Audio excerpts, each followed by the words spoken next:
How can you feel secure when you're going to be dead someday? Oh! As long as death exists out there in front of us somewhere, how can you have emotional security? It's an analyst's creepy dream.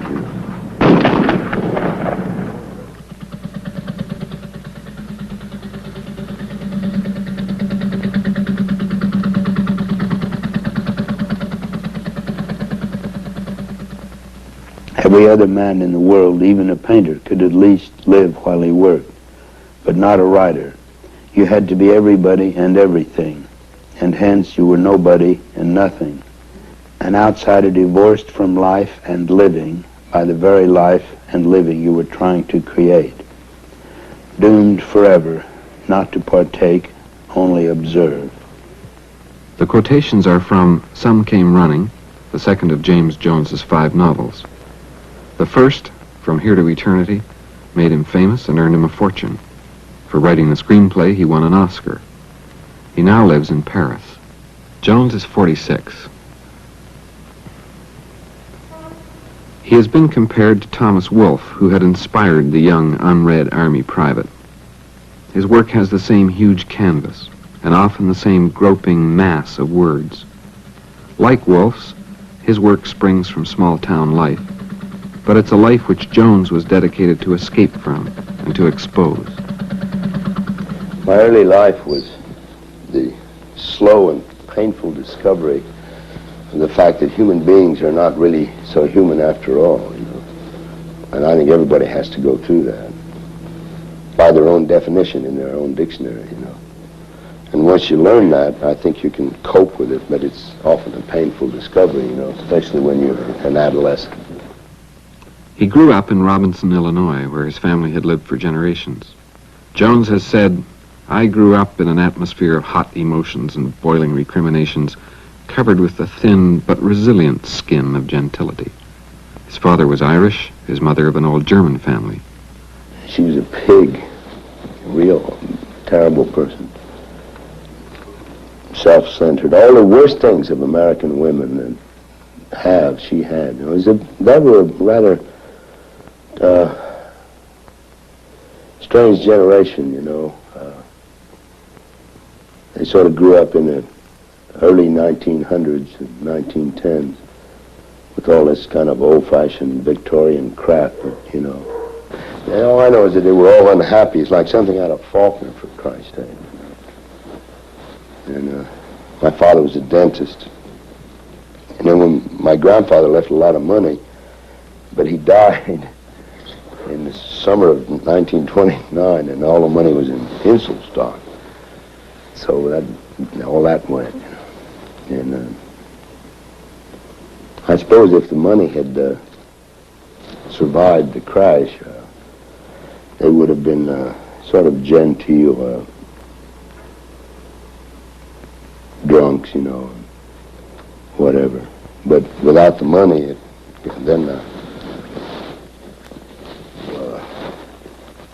got pretty tough, and then finally we lost our home and everything. I don't know. So I had a strange background, whereas up to the time I was about 9 years old, I lived a pretty, well, you could say sort of aristocratic life in this town. I was my family was one of the better families of the town. So, but then without the money, we sort of lost all that status and so forth. So I had both sides of the coin up until the time I was, well, out of high school, you know. He left school during the Depression. Jobs were hard to get, so he enlisted. Well, I enlisted in the Air Corps, we called it then. It was then a part of the Army. And they sent me to Hickam Field in Hawaii, where I spent 6 months pushing a lawnmower because Bing Crosby and Bob Hope and Dorothy Lamour and I don't know who all was stars and all came to Hawaii on vacations. And when they did, they always took them out to Hickam Field and photographed them for the Army propaganda group. So they had to have a lot of good grass, you see. So they had to have somebody to mow it, and they didn't have automatic lawnmowers. They didn't have mechanized lawnmowers. And so they had a corps of fellows, about, I don't know, 600 fellas, who, you know, didn't do anything but mow lawns all day long, which was not my idea of what it was like to be a soldier. After about a year of mowing lawns, I transferred to the infantry, which was an unheard of thing, and because the Air Corps was the coming service, and it was a lot easier than, you know, the leg work of the infantry, which I didn't know. I was too dumb, too naive to know. And so I spent another year in a rifle company in Schofield Barracks. And the war started. He fought in some of the most desperate battles of the Pacific. He was decorated twice for bravery. I got shot up, and I came back to the States in a hospital. And then I was shipped out to an outfit that was going straight overseas for D-Day, and we all knew it. So I thought, to hell with it, and I went over the hill. I figured I'd had a fair enough bit, you know. And that's when I wound up in the stockade. And then I was sent off to another outfit and went over the hill again, and wound up in the hospital and was discharged as a psycho and nut. I used to get $20 a month for that, but they took it away from me after I got famous. They said anybody can write a novel isn't crazy, and I told them nobody but a crazy person would write a novel, and I needed $20, but they took it anyway.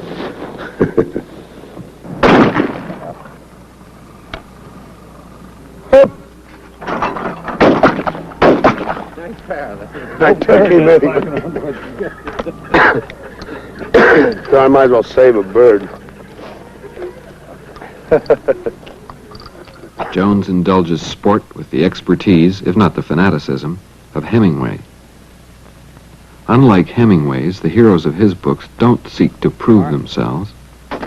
They're the victims of national causes. They have no options. They struggle to survive, constantly brutalized and brutalizing in the course of war. Many people get involved in wars because the government insists that they go. And then they try to be brave because it's required of them by the government. If it wasn't for bravery, men would be too cowardly to fight wars. And that might be a good thing, you know. Hup! Lost and dead. Well, I think I missed them both, didn't I? Hup! In The Thin Red Line, From Here to Eternity, and The Pistol, soldiers undergo the process which he has called the regimentation of souls to animal level, the horrors of pointless death, the exhaustion of living in constant fear. He has made an outright attack on current war films. He says, the test of a true anti-war film is whether or not it shows that war destroys human character.